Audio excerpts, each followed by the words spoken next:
السلام علیکم ورحمۃ اللہ۔ ناظرین کرام، قصص الانبیاء سیگمنٹ میں حاضر ہیں۔ مسجد زرار جلا دی گئی، ہمارا آج کا عنوان۔ منافقین کو یہ تو جرت ہوتی نہ تھی کہ اعلانیہ اسلام کی مخالفت کرتے، مگر وہ لوگ در پردہ اسلام کی بیخ کنی میں ہمیشہ مصروف رہتے اور اس کوشش میں لگے رہتے تھے کہ مسلمانوں میں اختلاف اور پھوٹ ڈال کر اسلام کو نقصان پہنچائے۔ چنانچہ اس مقصد کی تکمیل کے لیے جہاں ان بے ایمانوں نے دوسری بہت سی فتنہ سامانیاں برپا کر رکھی تھی، ان میں سے ایک واقعہ رجب 9 ہجری میں بھی رونما ہوا، جو در حقیقت نہایت ہی خطرناک سازش تھی، مگر حضور اکرم صلی اللہ علیہ وآلہ وسلم کو اللہ عز و جل نے منافقین کی اس خوفناک مہم سے بذریعہ وحی آگاہ فرما دیا اور دشمنان اسلام کی ساری اسکیموں پر پانی پھر گیا۔ اس کا واقعہ یہ ہے کہ رجب 9 ہجری میں حضور اقدس صلی اللہ علیہ وآلہ وسلم کو یہ اطلاع ملی کہ تبوک کے میدان میں،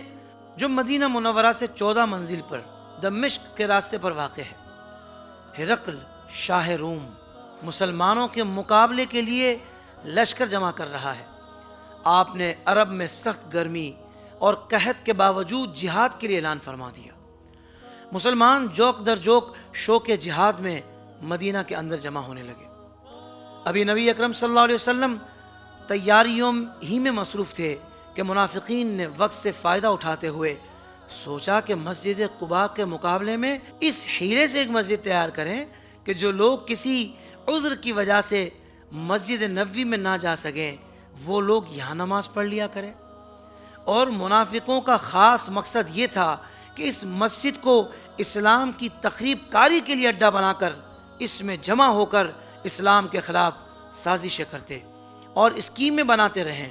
اور شاہ روم کی خفیہ امدادوں اور اسلحہ وغیرہ کے ذخیروں کا اس مسجد کو مرکز بنائیں اور یہیں سے اسلام کے خلاف ریشہ دوانیوں کا جال پورے عالم اسلام میں بچھاتے رہے۔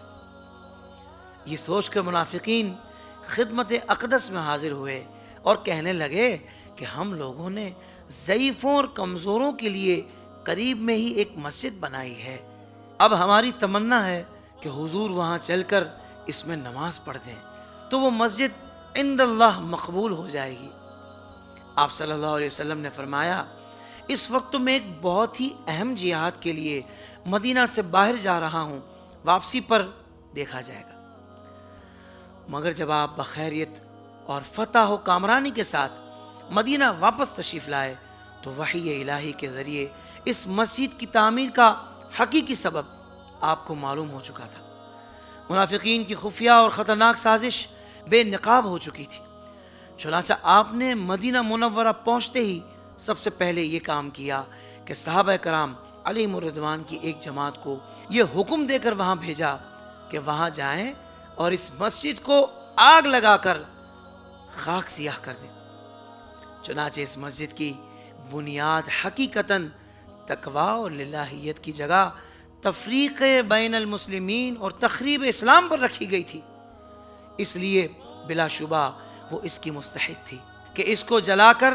برباد کر دیا جائے، اور در حقیقت اس تخریب کاری کے اڈے کو مسجد کہنا حقیقت کے خلاف تھا۔ اس لیے قرآن مجید نے اس حقیقت حال کو ظاہر کرتے ہوئے اعلان فرما دیا کہ یہ مسجد تقویٰ نہیں، مسجد زرار کہلانے کی مستحق ہے۔ ملاحظہ فرمائیے اس مسجد کے بارے میں قرآن مجید کے غضبناک تیور اور پرجلال الفاظ، والذین اتخذوا مسجدا ضرارا وکفرا وتفریقا بین المؤمنین وارصادا لمن حارب اللہ ورسولہ من قبل وَلَيَحْلِفُنَّ إِنْ أَرَدْنَا إِلَّا الْحُسْنَى وَاللَّهُ يَشْهَدُ إِنَّهُمْ لَكَاذِبُونَ لَا تَقُمْ فِيهِ أَبَدًا لَمَسْجِدٌ أُسِّسَ عَلَى التَّقْوَى مِنْ أَوَّلِ يَوْمٍ أَحَقُّ أَنْ تَقُومَ فِيهِ رِجَالٌ يُحِبُّونَ أَنْ يَتَطَهَّرُوا وَاللَّهُ يُحِبُّ الْمُطَّهِّرِينَ۔ ترجمہ کنز الایمان۔ اور وہ جنہوں نے مسجد بنائی نقصان پہنچانے کو اور کفر کے سبب مسلمانوں میں تفرقہ ڈالنے کو، اور اس کے انتظار میں جو پہلے سے اللہ اور اس کے رسول کا مخالف ہے، اور وہ ضرور قسمیں کھائیں گے کہ ہم نے تو بھلائی چاہی، اور اللہ گواہ ہے کہ وہ بے شک جھوٹے ہیں۔ اس مسجد میں تم کبھی کھڑے نہ ہونا، بے شک وہ مسجد پہلے ہی دن سے جس کی بنیاد پرہیزگاری پر رکھی گئی ہے، اور وہ اس قابل ہے کہ تم اس میں کھڑے ہو، اور اس میں وہ لوگ ہیں خوب ستھرا ہونا چاہتے ہیں اور ستھرے اللہ کو پیارے ہیں۔ درس ہدایت: ایک ہی عمل کرنے والے کی نیت کے فرق سے اچھا بھی ہو سکتا ہے اور برا بھی، طیب بھی بن سکتا ہے اور خبیث بھی۔ مسجد کی تعمیر ایک عمل خیر ہے، مگر جب لوجہ اللہ کی نیت ہو تو ثواب ہی ثواب ہے، اور اگر شر و فساد کی نیت ہو تو عذاب ہی عذاب ہے۔ مسجد قباء اور مسجد نبوی کی تعمیر مقبول بارگاہ الہی اور باعث ثواب ہوئی۔ ان دونوں مسجدوں کے بنانے والوں کی نیت خدا کی رضا، اور دونوں مسجدوں کی بنیاد تقوی پر رکھی گئی، اور منافقوں کی بنائی ہوئی مسجد مردود بارگاہ الہی ہو گئی اور سراسر باعث عذاب بن گئی، کیونکہ اس مسجد کو تعمیر کرنے والوں کی نیت رضا الہی نہیں تھی، اور اس مسجد کی بنیاد تقوی پر نہیں رکھی گئی تھی، اور ان لوگوں کی غرض فاسد تخریب اسلام اور تفریق بین المسلمین تھی، تو یہ مسجد قطعاً غیر مقبول ہو گئی، یہاں تک کہ اللہ تعالیٰ نے اپنے رسول کو اس مسجد میں قدم رکھنے کی بھی ممانعت فرما دی، اور حضور علیہ الصلوۃ والسلام نے اس مسجد کو نہ صرف ویران فرما دیا بلکہ اس کو جلا کر نیست و نابود کر ڈالا۔ اس سے ثابت ہوتا ہے کہ اس زمانے میں بھی اگر کسی مسجد کو